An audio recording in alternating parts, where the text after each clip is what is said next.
The most risky time is not when a narcissist is mad. It is when they finally see that you are never coming back. Because at that point, they do not chase you the way you might assume.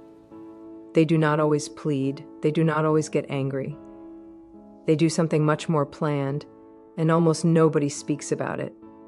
If this is hitting home for you, if you have felt this change and could not put it into words, take a second to like this video, subscribe, or send it to someone who needs to see clearly. Knowing this pattern is not about getting even, it is about being free. When a narcissist gets to the point where they know you will never return, the first and most upsetting thing for them is the total loss of power. This is not about losing a partner in the way a normal person views it. For a narcissist, power is the relationship. It is the tool they use to manage their feelings, keep up their ego, and hide from feelings of being not good enough or empty. As long as there is even a tiny chance that you might come back, fight, talk, or react, they still feel they have a grip on you. The fact that you are gone for good takes that grip away completely. This realization creates a huge mental scare. Narcissistic behavior depends on the idea that they can change how others feel, think, and act toward them. When you stop answering, stop joining in, and stop moving around their emotional pull, it shows that they no longer have a way into your inner life. This is very scary because it forces them to face something they work very hard to avoid, which is having no power. Healthy people can handle having no power as a part of life. Narcissists cannot. It brings up shame, weakness, and a feeling of falling apart inside. The loss of power also breaks the narcissist's dream of being better than everyone else. If you can walk away and stay away, it disputes the story they tell themselves that they are needed, special, or cannot be replaced. Your absence becomes proof that their power was never as strong as they thought. Instead of learning from this, they fight against it. They might put you down, say you're not important, or tell themselves that they were the ones who chose to stop talking. These mental tricks are not lies in the usual way. They are ways for their mind to survive. What makes this part so strong is that there is no outside fix. They cannot fight you back, trick you back, or make you come back by being mean. Without being able to reach you, they are forced to deal with a messy internal state. This is why the final loss of power often leads to being more stubborn, having no feelings, or being quietly mean. It is the mind's way of trying to take charge where it has no charge left. When a narcissist realizes you will never come back, talking to you directly becomes too risky for them, so they often move into quiet watching. This is not about being curious, and it is not about missing you in a nice way. It is a stalking behavior moved by worry, a feeling that they deserve to know, and the need to show mental power without being rejected again. Reaching out to you directly would mean admitting you are your own person, and being your own person is what scares them most. Watching from far away lets them feel they know things without being in danger of being hurt. This watching can happen in many ways. They might look at your social media all the time, see who is talking to you, or get news through people you both know. Sometimes it is quiet and hidden. Other times it is constant. What matters is why they do it. They are checking to see if you are sad, stuck, or doing well. If you look happy or calm, it upsets them. Your peace without them goes against the story that you needed them to survive. That clash creates a mental mess they cannot stand. At the same time, they are looking for chances. Quiet watching lets them look for times when you are weak, lonely, or changing your life. A split, a death, or even a sad post can be seen as an invite. This is why a message often comes a long time after the bond has ended, right when you think they are gone forever. In their head, time does not mean it is over. It means an opening. Space gives them an excuse and saves their ego if they decide to show up again. There is also a mean part to this. By refusing to talk openly, they try to flip who has the power. Silence becomes a way to act like you are nothing, while secretly making sure you are still thinking about them. They want to know that they still live in your mind, even if you cannot see them. This is not being gone. It is control through being invisible. What makes quiet watching so creepy is that it comes from a sense of deserving it. They think they have a right to know about you because you once helped their mind feel good. Even after you go, that sense of owning you does not stop. Watching you from a distance lets them avoid saying sorry while keeping the dream that they are still linked, still vital, and still better than you rather than just out of your life. When a narcissist knows you are never coming back, they often move into what we call image fixing mode. This is not about thinking about their actions or getting better. It is a planned move to help the ego they felt was hurt. Your permanent move creates a hole in the story they tell themselves and others about who they are. To a narcissist, being seen as dumped, left, or left behind is too much to take. It suggests they have a flaw, and a flaw is something they cannot handle. So instead of dealing with the loss inside, they look outside and start managing what people think. NK. They become very focused on how the situation looks instead of what it really means. Talks are quietly changed. Parts are left out, twisted, or told differently. You are painted as crazy, mean, too sensitive, or someone nobody could please. This is not always done to be mean on purpose. Often it is told very calmly, even in a way that sounds true, because they believe it themselves at that time. The goal is not to find the truth, but to get rid of any part of the story where they are the bad guy. Taking blame would cause shame, and shame kills them inside. Fixing their image also does another thing. It makes them feel they still have power over people. By owning the story, they try to own how other people feel. Pity, support, and loyalty from friends or family take the place of the help you used to give. Every time someone nods their head, it makes them feel they are right, not understood, or even the victim. This outside support becomes a temporary wall holding their ego together. What is very key to know is that this behavior gets worse when you are quiet. Your choice to not fight back, explain, or fix the facts takes away their chance to argue directly. Without you there, they are free to build a one-sided world. This can feel very wrong, especially when you know what really happened. But for the narcissist, the fact that you are silent is seen as an okay to keep going, not as you being the bigger person.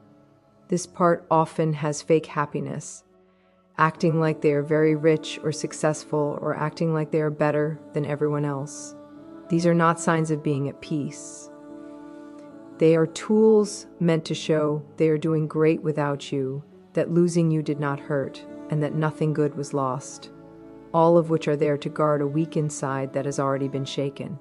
When a narcissist knows you are never coming back, quick tries to pull you back often stop. Not because they have moved on, but because they are waiting for the right time. This is where the late Hoover starts. The wait is on purpose. Reaching out too fast might mean they get told no, and being told no would prove they lost power. Waiting lets them get back a sense of mental lead.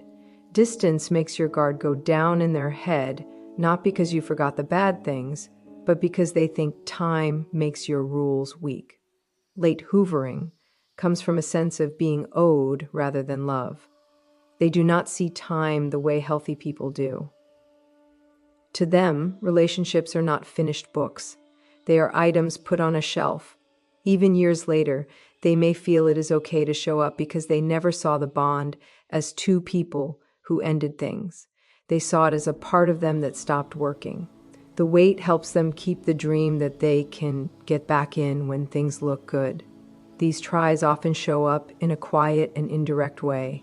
A boring text, a memory, a quick sorry without a real change, or a fake emergency meant to make you feel bad. The tone is often nicer than before because being mean did not work.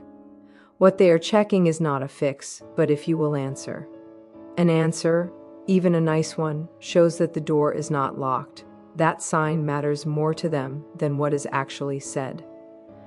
Late hoovering also lets them change the past in their head. With enough time, they tell themselves the fight was both people's fault, too big, or fixed just by being apart. This mental change makes it easier to reach out without feeling bad. They are not coming back as someone who did wrong. They are coming back as someone saying hi, trying to end things well, or being nice. This change guards their ego while making you the one who has to decide how sweet, grown up, or kind to be. What makes late hoovering so hard to deal with is that it often happens when you are doing better. Being steady, growing, or not caring is a threat to their ego. Reaching out is not a sign of them missing you. It is a reaction to the fact that they are not in your head anymore. The time they pick is rarely a mistake. It happens when they feel your freedom is real, and the try becomes a last-ditch effort to put themselves back in, not to fix the bond, but to be important in a story they think should never really end. When a narcissist knows you are never coming back, changing the past becomes a mental must instead of a choice. The truth of the bond scares their view of themselves. So the past must be turned into something they can handle. They cannot have a story where they did bad things and still see themselves as good, better, or right. Admitting the whole truth would mean being blamed, and being blamed starts the shame. For a narcissist, shame is not a small feeling. It feels like death. To stop it, memory itself becomes bendable.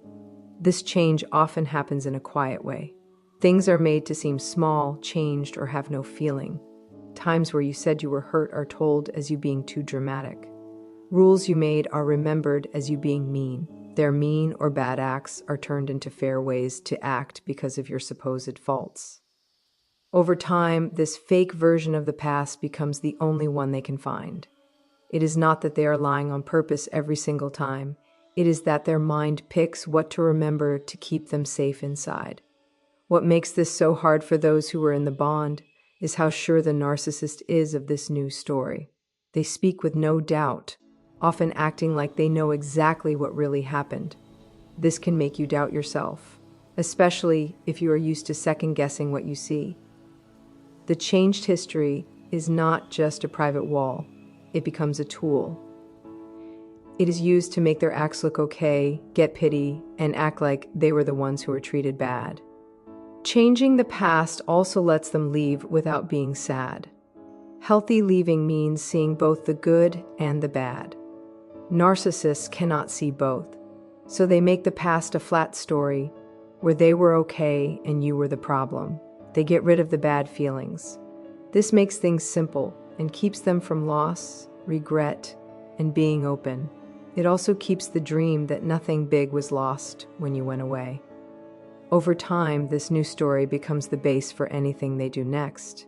If they ever reach out again, they do it based on this fake past. Sorries mean nothing because the hurt is gone from their head. Being responsible feels like it is not needed because in their mind there is nothing to fix. This is why talks about what happened feel like you are going in circles and like your feelings do not matter. You are speaking from what really happened while they are speaking from a made-up past meant to keep them from falling apart inside. When a narcissist knows you are never coming back, finding a new person is rarely about a real bond or getting better. It is about hiding from a feeling inside that they cannot handle. Your being gone creates a space not of love, but of a need to be fixed. You used to take in their moods, tell them they were great, and keep their ego steady. Without that, they feel bored, mad, and like things are a mess inside. A new person becomes a way to turn off that noise instead of fixing it. This new person is often found fast and the bond is shallow. Love looks very strong at first because it is an act, not something real. The narcissist copies, acts like the person is perfect, and moves fast to get back the power they lost with you.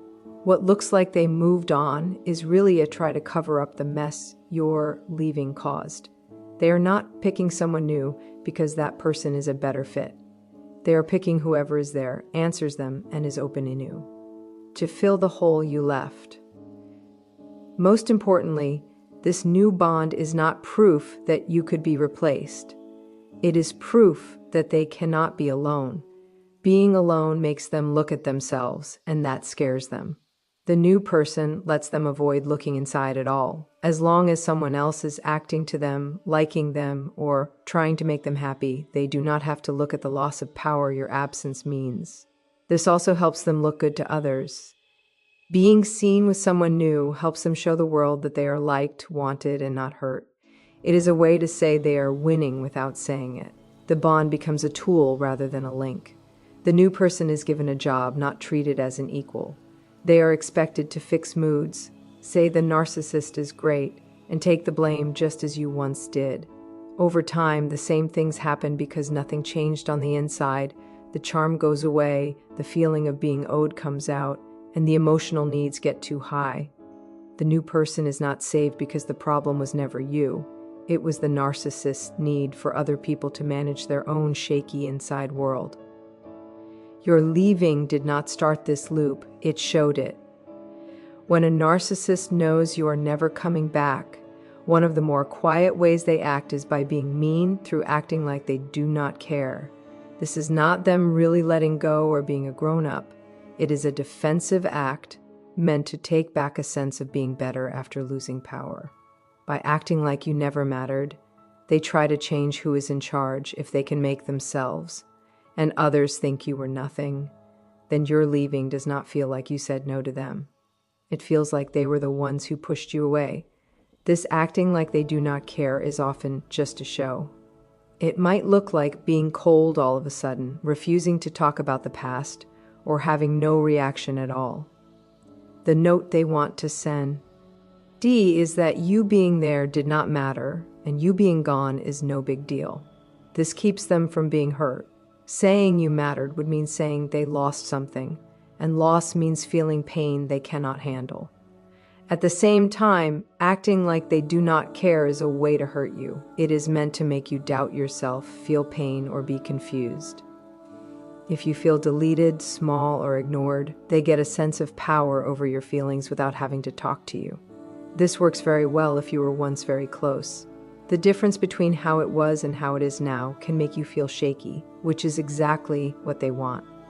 What makes this so hard is that it often happens while they are secretly thinking about you. In public, they act fine. In private, they may still watch you, think about you, or feel scared by your life getting better. Not caring is a shield, not a sign of peace. It lets them look like they are in control while avoiding the risk of you saying no to them again. Not caring also helps the story they tell themselves. By acting like you never mattered, they can avoid the truth that you were key and that you leaving had an effect. This wiping away of feelings is not about getting over it. It is about keeping things contained. It is a way to hide a cut without cleaning it, to cover loss with acting better than you. The fact that they do not show a reaction is not proof that you were not important. It is proof that saying you were important would mess them up more than they can stand. When a narcissist knows you are never coming back, there is often a big gap between what they show people and what is going on inside. On the outside, they may look calm, smart, and even okay with it. They show a face that suggests they have moved on and are in control. This calm is not real. It is an act meant to stop more hurt to their weak ego. Inside, however, the loss has said a big mess that they cannot let anyone see.